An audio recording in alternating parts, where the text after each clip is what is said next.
Special में अगर मेरी इस टेक्निक के साथ आप चिकन पकोड़ा बना लेते हैं ना, तो मैं आपको गारंटी दूंगी कि चिकन पकोड़ा क्रिस्पी तो बनेगा ही, अंदर तक जूसी और सॉफ्ट होगा और कोटिंग तो उतरने का सवाल ही पैदा नहीं होता। बिस्मिल्लाहिर्रहमानिर्रहीम, अस्सलाम वालेकुम। कैसे हैं मेरे प्यारे प्यारे व्यूअर्स? उम्मीद करती हूँ सब खैरियत से होंगे, खुशहाल होंगे, जहाँ भी रहें खुश रहें आबाद रहें। बनाएंगे देसी स्टाइल से चटपटा करारा चिकन पकोड़े की रेसिपी आप लोगों के साथ शेयर करूंगी। इफ्तार स्पेशल रेसिपी है और कोटिंग तो जरा भी नहीं उतरेगी। इस रेसिपी को एक बार बनाना तो बनता है। यहाँ पे इस रेसिपी को बनाने के लिए करना क्या है, आपने रेसिपी को एंड तक देखना है और चैनल को लाजमी लाइक और सब्सक्राइब कर देना है। चले जी, फिर देर किस बात की, इस मजेदार से चिकन पकोड़े की रेसिपी को बनाना स्टार्ट करते हैं। चलते हैं रेसिपी की तरफ। मजेदार सा देसी स्टाइल चिकन पकोड़ा बनाने के लिए यहाँ पे हमने ले लिया है चिकन। चिकन का वजन यहाँ पे है तकरीबन 1.5 किलो के लगभग है। यहाँ पे हमारे पास चिकन को हमने सिंपल नमक डाल के और सिरका लगा के अच्छे से हमने इसको धो लेना है। और यहाँ पे लेग पीस में देखे आपके सामने इस तरह से मैं गहरे गहरे से कट लगा लूंगी। इस तरह से मैं इस तरह से देखे जी, मैं गहरे गहरे से कट लगा लूंगी ताकि मसाला अंदर तक जाए और बोटी में अच्छा सा फ्लेवर आए। जो भी आपको बड़ा पीसेस इस तरह से लगेगा, इसमें हम इस तरह से गहरे गहरे कट लगा लेंगे। बोटी का साइज मैंने यहाँ पे थोड़ा बड़ा ही रखाया है। अगर आप चाहे तो बोटी का साइज अपनी मर्जी से छोटा भी करवा सकते हैं। कर लेते हैं इसको मैरिनेशन चिकन को, जिसमें मैं सबसे पहले डालने लगी हूँ 4 टेबलस्पून इसमें दही। आपने जो इसमें शामिल करना है वो यही कोशिश करें कि दही गाढ़ा होना चाहिए। अब हम इसमें पाउडर वाले स्पाइसेस ऐड करेंगे, जिसमें मैं शामिल करूंगी 1.5 टीस्पून नमक शामिल कर रही हूँ। अगर आपका 1 किलो चिकन हो तो आप 1 चम्मच शामिल कर लीजिए। यहाँ पे मैं 1.5 टेबलस्पून नमक शामिल कर रही हूँ और 1 टीस्पून इसमें पिसी हुई लाल मिर्च शामिल करेंगे। 1 टीस्पून ही हम इसमें कुटी हुई लाल मिर्च शामिल करेंगे। इसके अलावा मैं इसमें शामिल करूंगी 1 टीस्पून कुटा हुआ सूखा धनिया। 1 टीस्पून शामिल करूंगी इसमें साबुत सफेद जीरा। 1/2 टीस्पून इसमें जाएगा काली मिर्च का पाउडर। इसके अलावा मैं इसमें शामिल करूंगी हर बार की तरह अजवाइन। 1/2 टीस्पून इसमें अजवाइन शामिल करेंगे, क्योंकि अजवाइन शामिल करेंगे ना तो इससे टेस्ट भी अच्छा आएगा और हाजमे के लिए भी ये बेस्ट है। इसके अलावा मैं इसमें शामिल करूंगी 1/2 टीस्पून जिंजर पाउडर शामिल कर रही हूँ।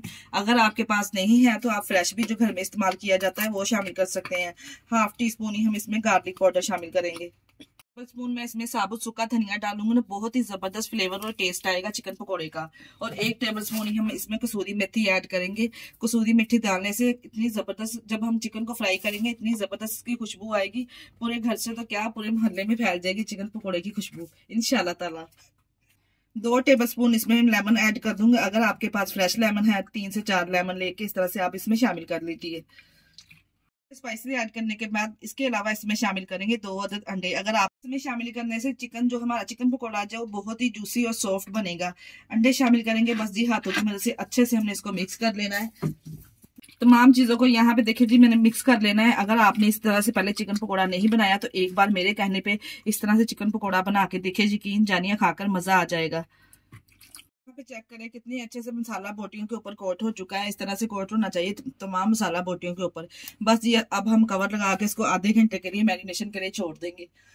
अगर तो आप इफ्तारी के लिए बना रहे हैं सुबह ही आप इस तरह से इसको मैरिनेशन करके रख दें और शाम को जब आप फ्राई करेंगे ना, यकीन जानिए इतने जबरदस्त आपको रिजल्ट मिलेंगे ना कि देखकर हैरान रह जाएंगे। बस जी ऊपर से कवर करेंगे और इसको आधे घंटे के लिए मैरिनेशन के लिए छोड़ देंगे। आधे घंटे के बाद हम फ्रिज में से इसको निकाल लेंगे। आधे घंटे के बाद देखिए कितनी अच्छी मैरिनेशन चिकन हमारा हो चुका है यहाँ पे। अब हम इसको खुले बर्तन में या किसी परात वगैरह में निकालेंगे। यहाँ पे देखिए जी इस तरह से मैंने एक नाली में इसको निकाल लिया है। अब बाइंडिंग के लिए इसमें बेसन ऐड करेंगे। देखिए जी इस तरह से खुले बर्तन में निकालने के बाद हम इसमें डालेंगे 1 कप बेसन, क्योंकि चिकन पकोड़ा बना रहे हैं ना तो बेसन तो डलेगा ही इसमें लाजमी। यहाँ पे मैंने 1 कप बेसन इसमें ऐड किया है। 1 चुटकी यहाँ पे मैं मीठे सोडे का इस्तेमाल कर रही हूँ, ये गलाने में मदद करेगा और चिकन को क्रिस्पी करेगा।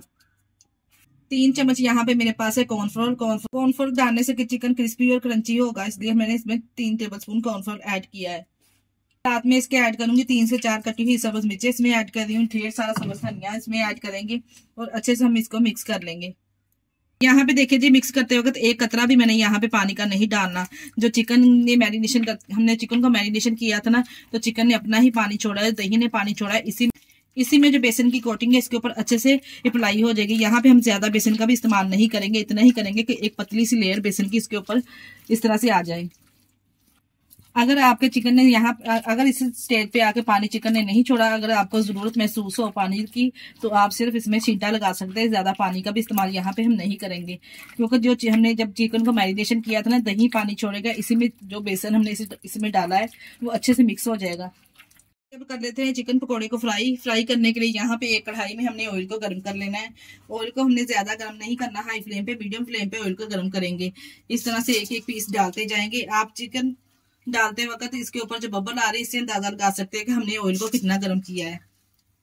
यहाँ पे हमने ऑयल को ज्यादा गर्म इसलिए नहीं किया क्योंकि चिकन हमारा कच्चा है। ऑयल ज्यादा गर्म करेंगे ना, चिकन जल्दी कलर पकड़ लेगा, ऊपर से अंदर से कच्चा रह जाएगा और ऊपर से क्रिस्पी हो जाएगा। इसलिए हमने आंच मीडियम ही रखनी है। मीडियम आंच पे हमने इसको फ्राई करना है ताकि चिकन हमारा अच्छे से अंदर तक कुक हो जाए। 2 से 3 मिनट के लिए तो चिकन को बिल्कुल भी नहीं छेड़ेंगे। 2 से 3 मिनट के बाद यहाँ पे देखिए जी, मैं इसकी से आड़ चेंज करूंगी। अगर हम हाई फ्लेम पे चिकन को फ्राई करेंगे ना, तो चिकन अंदर से कच्चा रह जाएगा, जो हमें बिल्कुल भी नहीं चाहिए। और माशाल्लाह से देखिए जी, जरा बराबर भी चिकन में से कोटिंग नहीं उतरी और कलर आप चेक करें माशाल्लाह से कितना जबरदस्त आ रहा है। 7 से 8 मिनट लगे हैं मुझे चिकन फ्राई करते वक्त।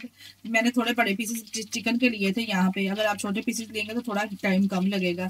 अगर ज्यादा बड़े पीसेस है तो फिर 7 से 8 मिनट इसको फ्राई करने में लगेंगे।